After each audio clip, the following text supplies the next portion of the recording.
The wind howled outside the small outpost, slamming against the metal walls with the fury of a wild animal. Snow whirled in thick waves, burying the land in white silence, broken only by the storm's endless roar. Elias Venn sat near the heater, repairing a broken circuit board, when the sudden sound of knocking made him freeze. It wasn't the creak of metal or the thump of loose wires. It was sharp, desperate, and human-like. His heart skipped. Nobody should have been out here. The colony was days away, and this place was isolated, hidden deep in the frozen frontier. He set down his tools and listened. Again, the knocking came, weaker this time, trembling as if whoever knocked had little strength left. Elias stood slowly, his instincts caught between caution and concern. He reached for his jacket and walked to the heavy door. 1,000 thoughts rushed through his head. Could it be a stranded colonist, a scavenger, or something worse, raiders or even an unknown creature? The storm screamed as he unsealed the hatch and pulled it open. The sight before him stopped his breath. A figure stood in the snow, shaking violently, her hands pressed against the doorframe as though it was the only thing keeping her standing. She was small, slender, and her skin had a pale, faintly shimmering tone, almost silver under the stormlight. Her eyes, wide, glowing faintly with a color he had never seen in humans, pleaded silently. She tried to speak but only managed a trembling breath. Her clothes were torn, clearly not made for this cold, and her hands shook so much that her fingers looked close to breaking. For a heartbeat, Elias only stared, unable to believe what he saw. She was not human, yet she looked so fragile, so close to collapse, that his instincts pushed him forward. "Get inside," he said firmly, pulling her gently by the arm. The alien girl stumbled into the outpost, collapsing onto the floor just past the door. Elias quickly slammed the hatch shut, sealing the storm outside. The sudden quiet filled the room, broken only by the sound of her ragged breathing. She curled against herself, shivering uncontrollably, her hands trembling so hard they knocked against the floor. Elias grabbed a thermal blanket from the storage rack and wrapped it around her shoulders. The heater's glow reached her, and slowly her shaking lessened, though her breath still came short and sharp. Up close, Elias noticed more details. Her skin wasn't just pale, it seemed patterned faintly, like fine lines of crystal beneath the surface. Her hair, long and tangled with snow, shimmered with a faint metallic sheen, and her eyes, large, filled with fear, watched him closely, as though expecting him to drive her back into the storm. "You're safe here," Elias said, kneeling beside her. "No one will throw you out." Her lips trembled as she tried to form words. At last, in a weak, accented voice, she whispered, "Thank you, human." The word carried both relief and surprise, as though she had not expected kindness. Elias studied her carefully, unsure of what to ask first. But seeing the frost on her skin and the deep exhaustion in her face, he decided questions could wait. He poured water from his canister into a metal cup and offered it. She took it with trembling hands, drinking in small sips as if unused to the simple act. "You're freezing," Elias muttered, adjusting the blanket around her. "What were you doing out there?" She hesitated, eyes lowering. For a long moment she said nothing, then finally murmured, "I was running. I had nowhere else to go." Her voice cracked, her words carrying the weight of exhaustion and fear. Running? From what? Elias wondered. He wanted to press, but her trembling body made him hold back. Instead, he nodded slowly. "You're safe here for now. Rest. The storm will cover your tracks, whatever you're running from." Her eyes flicked up to his at those words, a strange mix of hope and disbelief crossing her face. She studied him, as if trying to understand why a stranger would help her. Elias offered a faint smile, though he felt the unease building in his chest. He had no idea who she was, where she had come from, or what danger might follow. But one thing was clear. She was alone, freezing, and had knocked on his door in desperation. And Elias Venn, human engineer, could not bring himself to turn away. As she drifted into uneasy sleep by the heater, Elias sat back and stared at the storm raging outside the narrow window. Somewhere in the white wilderness he felt something had driven her to him, something dangerous, and though he didn't know it yet, that desperate knock on his door would change everything. The storm outside continued to roar through the night, but inside the outpost, the heater's hum gave a steady warmth. Elias sat at his workbench, unable to focus on the circuit board in front of him. His thoughts kept returning to the stranger resting in the corner. Wrapped in a thermal blanket, the alien girl slept fitfully, her body still shaking now and then as if memories of the cold still gripped her. Elias studied her quietly, unsure what to make of the situation. He had seen many things in the frontier, scavengers, colonists, even raiders, but never someone like her. She looked too young to have traveled alone, too fragile to have survived long in the frozen wilderness. What had she meant when she said she was running? Who could possibly want to chase someone this far into nowhere? A soft sound broke his thoughts. She stirred, her glowing eyes opening slowly. For a moment she looked disoriented, her gaze sweeping the metal walls and dim lights of the outpost. Then her eyes found him. She sat up quickly, pulling the blanket tighter, her expression caught between fear and suspicion. "You're awake," Elias said gently. "Don't worry, you're still safe." She didn't answer right away. Instead, she studied him as though weighing his words carefully. Her voice, when it came, was soft and halting. Why help me? You don't know me." Elias gave a small shrug. "Because you knocked on my door, freezing to death. And because I'm human. We don't leave people to die in the snow." Her eyes widened slightly at his words, as if they carried some meaning deeper than he intended. She lowered her gaze and whispered, "Not many would have done the same." Silence lingered between them for a while. Elias wanted to ask more, but he could see the way her shoulders tightened whenever his questions got close to her past. Finally, he decided to keep it simple. "What should I call you?" The girl hesitated, then said softly, "Kalira." The name rolled off her tongue like a melody, though her tone was weary. "Kalira," Elias repeated, testing it. "I'm Elias Venn, this is my outpost. Not much to look at, but it'll keep the cold away." She nodded faintly, clutching the blanket.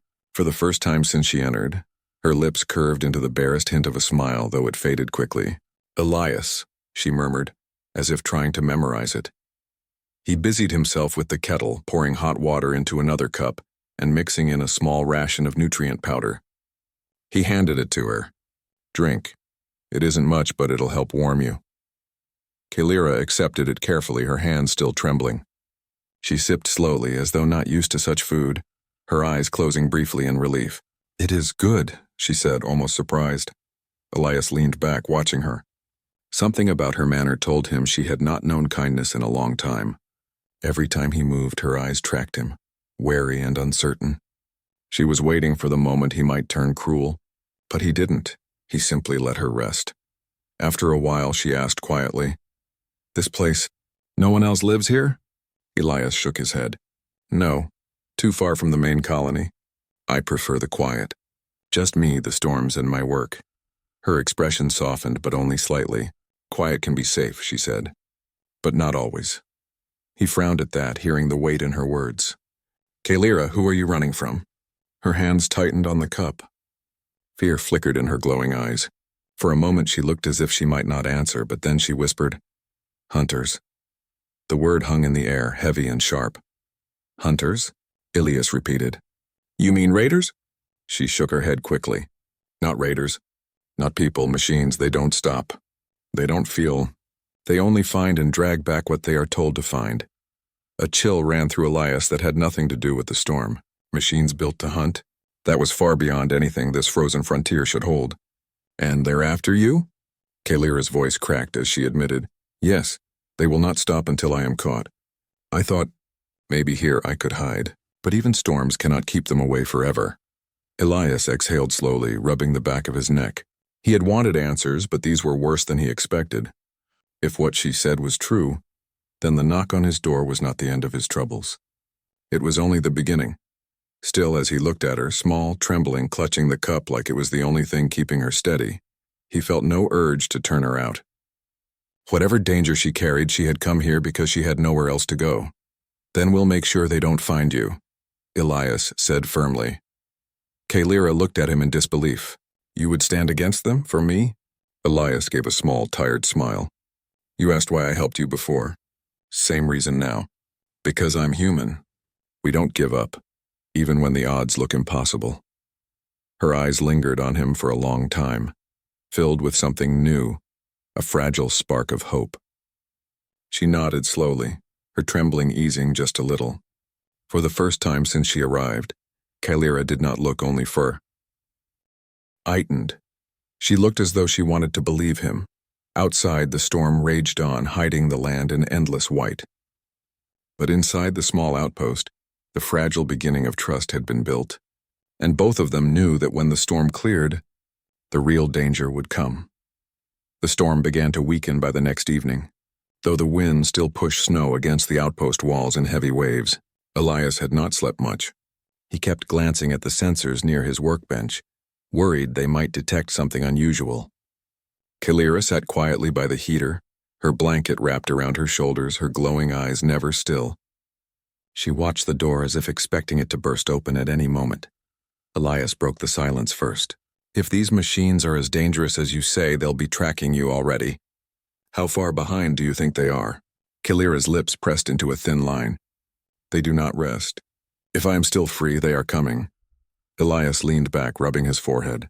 He had lived on this frozen frontier for years, and not once had anything like this crossed his path.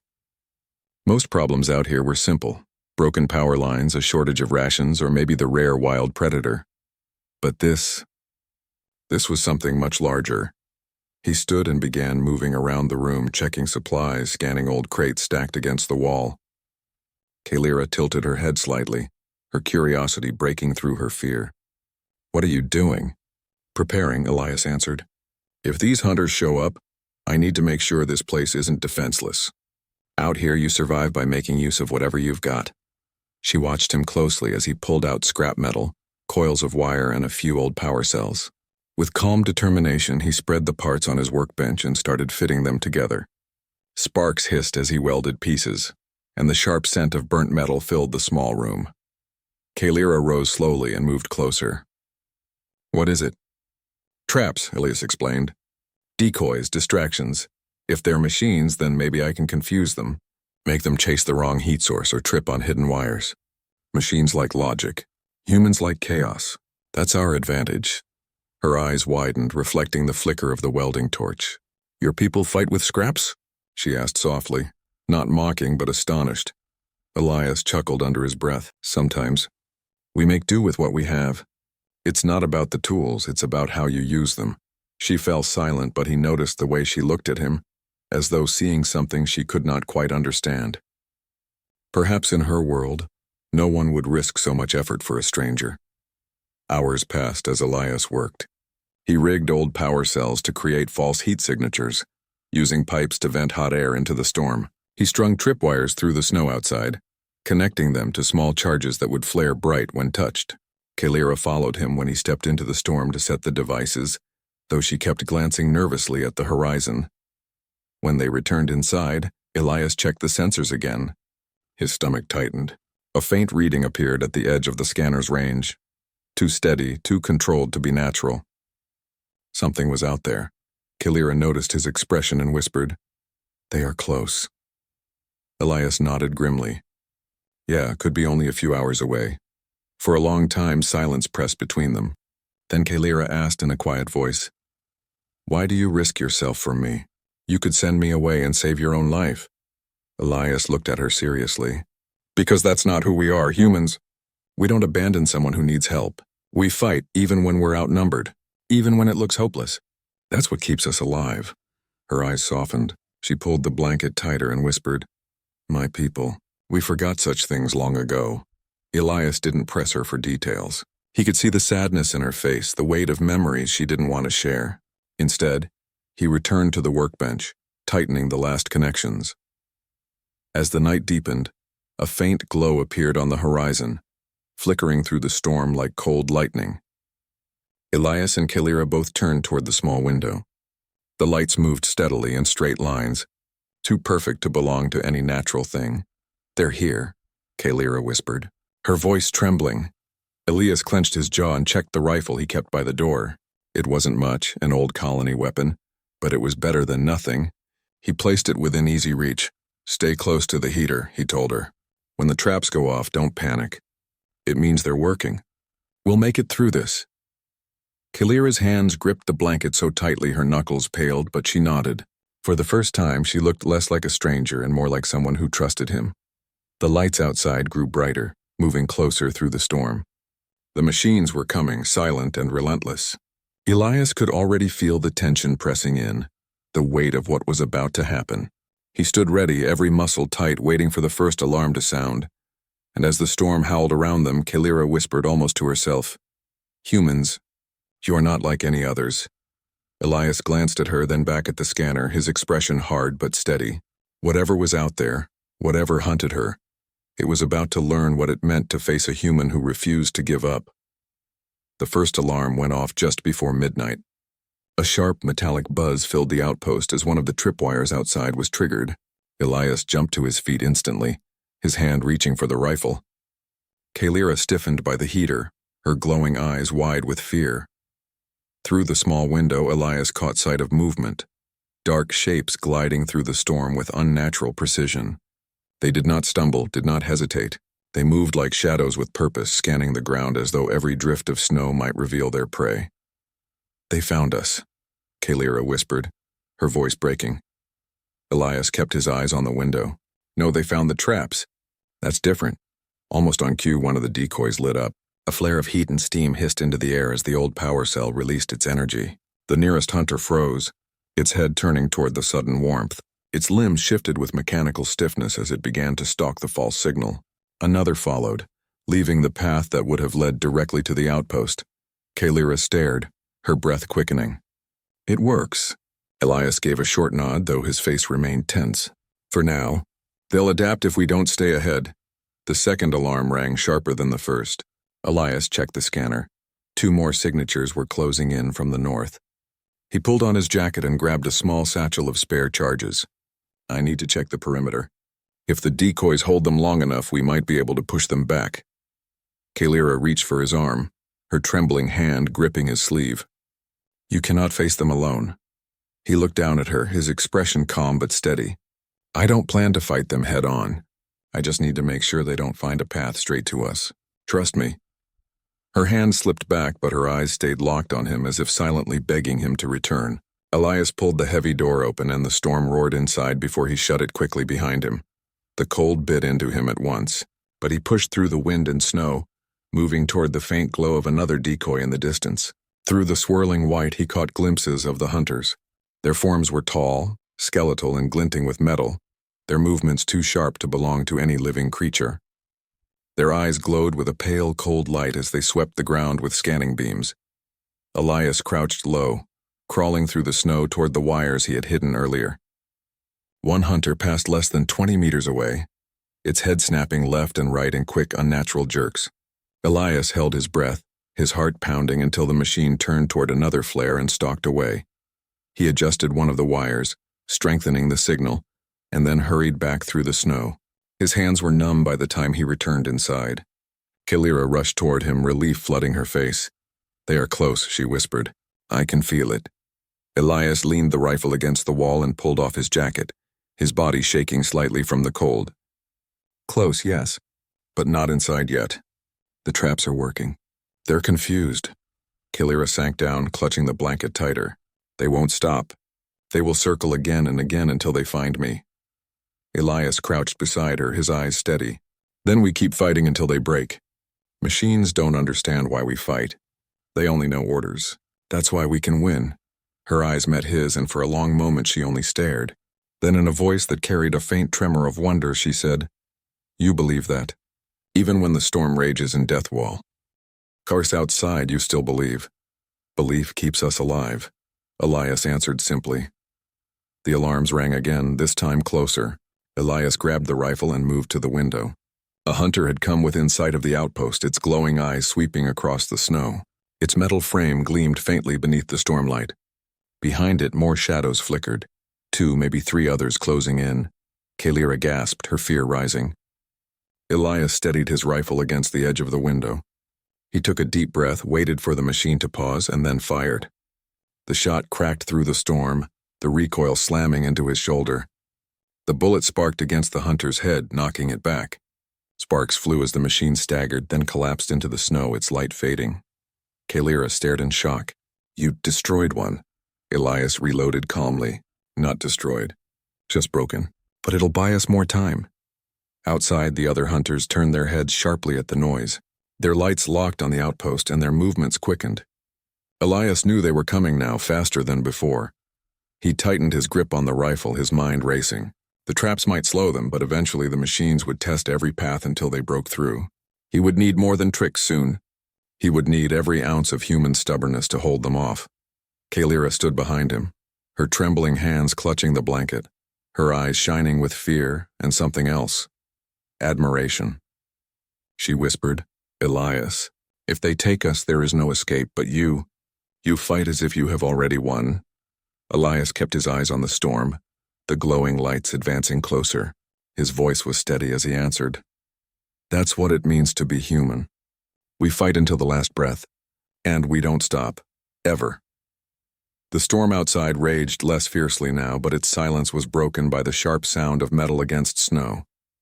Elias and Kalira could hear it even from inside the outpost, the steady, precise steps of the hunters drawing nearer.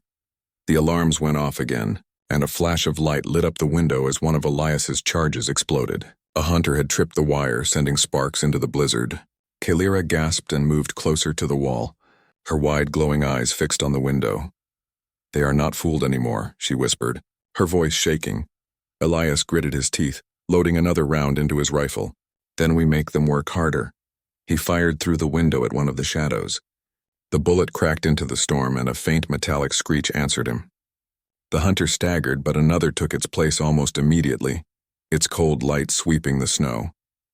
Kalira clutched the edge of the blanket, her voice trembling. "They adapt.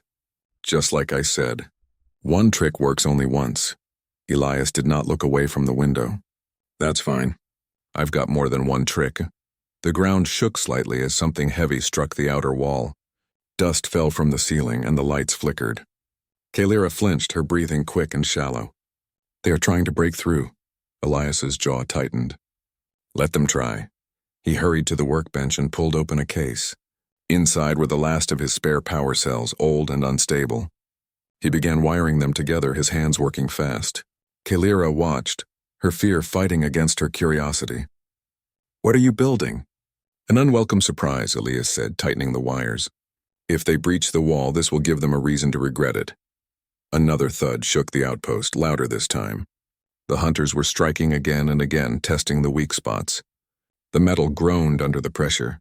Elias finished the device and placed it near the wall where the sound was strongest. "Stand back," he warned Kalira. She obeyed, though her eyes never left him. He returned to the rifle, bracing himself as another shadow moved into view. He fired again, sparks bursting in the snow. The machine fell, but two more closed in. The wall shook violently as one of the hunters slammed against it. A loud crack split the air as a section of metal dented inward.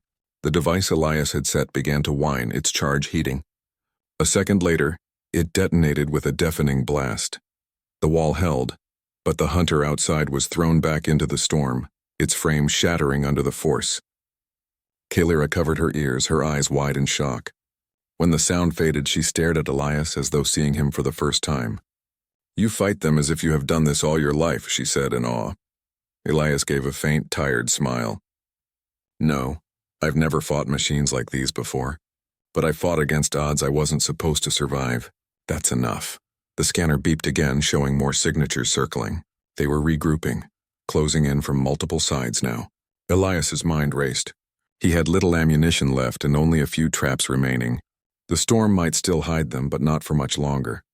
Kalira moved closer, her trembling less now, her voice steadier.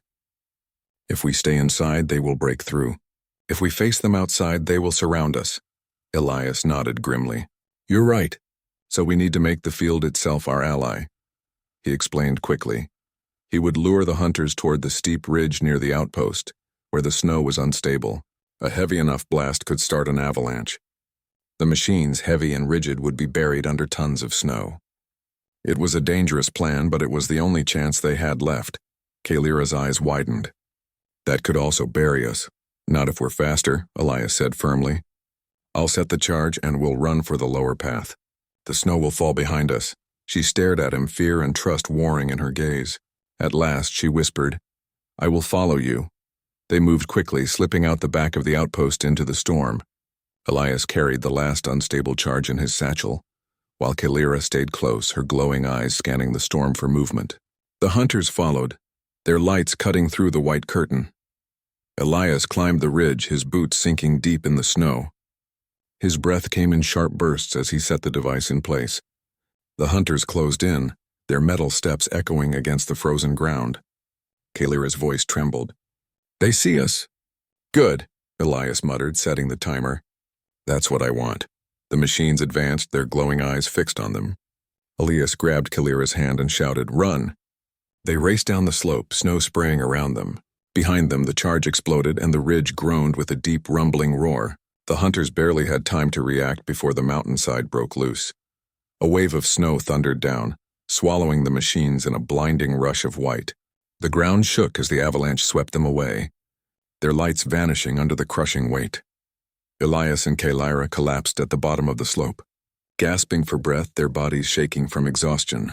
Above them, the storm was quiet now, as though holding its breath after the chaos. Kalira turned to Elias, her voice weak but full of awe. "You did it. You turned the storm itself into your weapon." Elias nodded, his chest heaving. "That's what humans do. We survive no matter what it takes." Kalira looked at him for a long time, her fear giving way to something else, respect, and a fragile spark of hope. The storm had finally calmed, leaving a cold, eerie silence over the snow-covered frontier. Elias and Kalira sat against a large boulder, catching their breath, snow dusting their hair and shoulders. The hunters had been buried under the avalanche, their metallic forms crushed or immobilized, but Elias knew better than to relax completely. Machines like these did not always give up easily. Kalira stayed close, her glowing eyes scanning the quiet horizon. "Are we safe now?" she asked, her voice hesitant, almost unsure. Elias shook his head slowly. "Safe, not completely. But we've bought time. Enough time to think, to plan, to survive." He looked down at his hands, stiff and scraped from the snow. "These machines, they are relentless. They adapt, and they will come again if they can." Kalira swallowed hard, her trembling hands now steadying as she brushed snow off her sleeves. "I have never seen anyone fight like that," she admitted. "Even my people. They would have run or surrendered, but you never stopped." Elias gave a faint smile, though it did not reach his tired eyes. "Humans fight in ways others don't. Not because we are stronger or faster, but because we refuse to give up. Even when we are outnumbered, even when the odds are against us, we keep going. That's how we survive." Kalira studied him, a new understanding crossing her face. She had run all her life, hiding from hunters, hiding from danger, hiding from those who said she had no right to freedom. But in Elias, she saw something different, a kind of courage born from belief, not fear. "Do you always survive?" she asked quietly, almost afraid of the answer. "No," Elias said honestly. "Sometimes we fail. Sometimes we get hurt. But we try anyway. That's the point." He looked up at the pale sun beginning to pierce the storm clouds. "It's not luck, Kalira. It's determination. And sometimes, it's enough to turn impossible into possible." Kalira nodded slowly. She let the words sink in, feeling a warmth she had not felt in years. For the first time since fleeing, she felt a spark of hope, a belief that maybe she could escape the shadow of hunters and the terror that had followed her across worlds. Suddenly, Elias stood, brushing snow from his jacket. "We can't stay here. Even if the avalanche stopped these hunters, more could be coming. We need a better place to hide, somewhere defensible, somewhere they won't find us easily." Kalira rose as well, her glowing eyes following him closely. "I know a place," she said, "far from human colonies, far from machines. It's hidden, almost impossible to reach. But it's not safe if you go alone." Elias nodded. "Then we go together. I'll follow your lead." She hesitated for a moment, then took a deep breath. "We leave now, before they recover and continue the hunt." They moved through the snow, careful and silent. Kalira led the way, her knowledge of hidden paths and frozen valleys proving invaluable. Elias kept his eyes on the horizon, watching for any sign of movement. Every shadow, every glint of metal set his heart racing, but so far the path was clear. After hours of careful travel, they reached a narrow pass tucked between two jagged cliffs. Kalira paused, her eyes scanning the area. "Here," she whispered. "This is where we stay for now.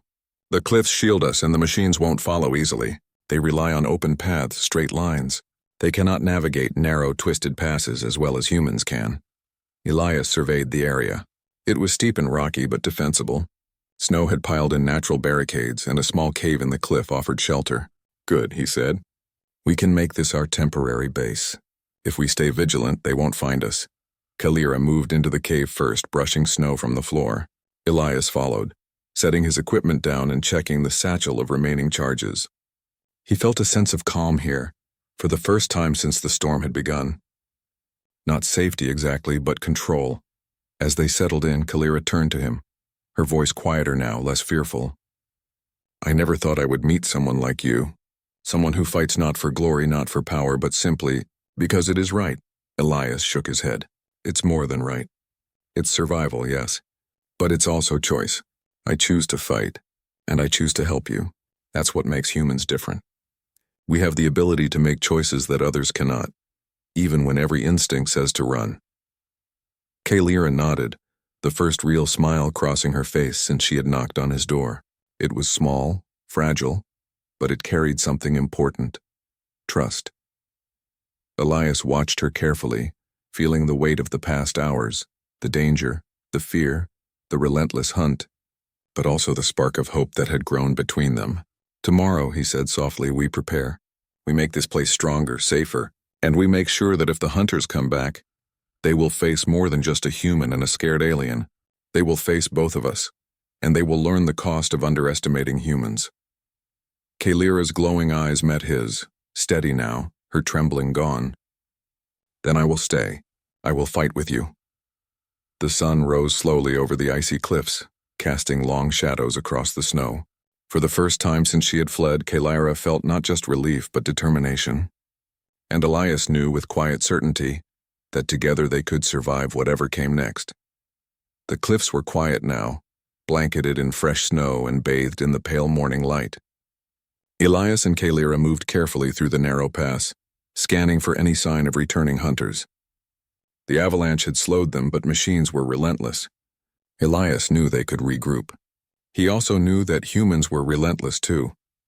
Kalira walked beside him, her glowing eyes alert. Do you think they will come back? She asked softly.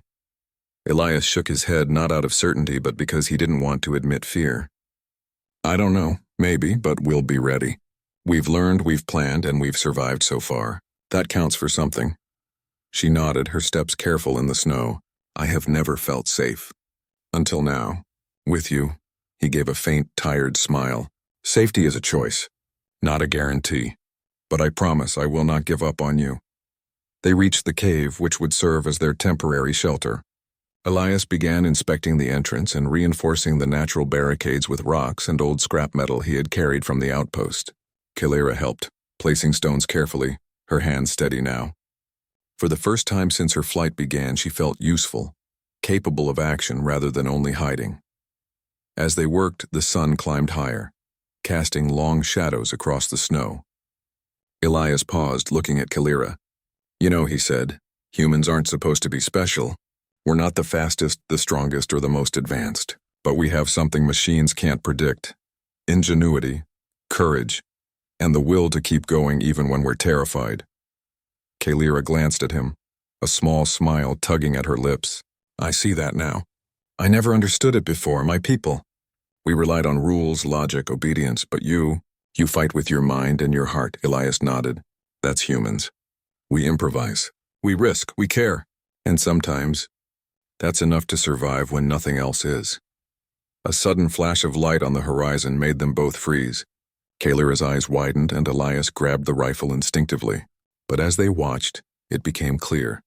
It was the sun reflecting off a ridge of ice, not a hunter's light. The tension eased slightly and Kalira let out a small, shaky breath. You frightened me, she admitted quietly. Elias lowered the rifle and smiled faintly. Good, you should be scared sometimes. Fear keeps us alert, but don't let it control you. They spent the rest of the day preparing the cave, setting simple alarms and marking paths around the cliffs. Elias shared some techniques for creating distractions and false trails, teaching Kalira how to use the environment to their advantage. She listened carefully, absorbing every word, eager to understand how humans survived where others failed. As evening approached, they sat together at the mouth of the cave, looking out over the snow-covered landscape. Kalira's glowing eyes reflected the orange and pink light of the setting sun. I never imagined I could feel hope again, she said softly. Elias placed a reassuring hand on her shoulder. Hope is the first step toward survival, and you've learned it quickly. You are strong, Kalira, stronger than you realize. She looked at him, the fear and hesitation she had carried for so long replaced by quiet determination. I will stay. I will fight with you, not just to survive, but because I want to live freely, not running anymore. Elias nodded, feeling the weight of her words, and that's why humans matter. We fight not just for ourselves, but for others. That courage, it changes the world one choice at a time. The wind rustled the cliffs, and for the first time in weeks it felt peaceful. The hunters could come again, but Elias and Kalira were ready. Together they would face anything. The storm, the machines, the frozen wilderness. Nothing could break the bond forged through fear, courage, and trust. Kalira's hand brushed against his, and for a moment they simply sat in silence, watching the sun dip below the horizon. The world was vast and dangerous, but for the first time she did not feel small or powerless. She had a human by her side, someone who refused to give up, and that made all the difference. Elias looked at her, his eyes firm and steady. Tomorrow we start building a proper base here, and we make sure that if they come back, they will face more than one human. They'll face two who refuse to be hunted. Kalira smiled, her trembling gone, replaced by confidence and resolve. Then let them come. We are ready. The night fell over the cliffs, calm and clear. The snow sparkled under the pale light of distant stars. Elias and Kalira settled into the cave side by side, ready for whatever might come next. And in that moment, neither of them doubted that together, they could survive anything. And maybe, just maybe, change the future for both humans and those who had lost hope.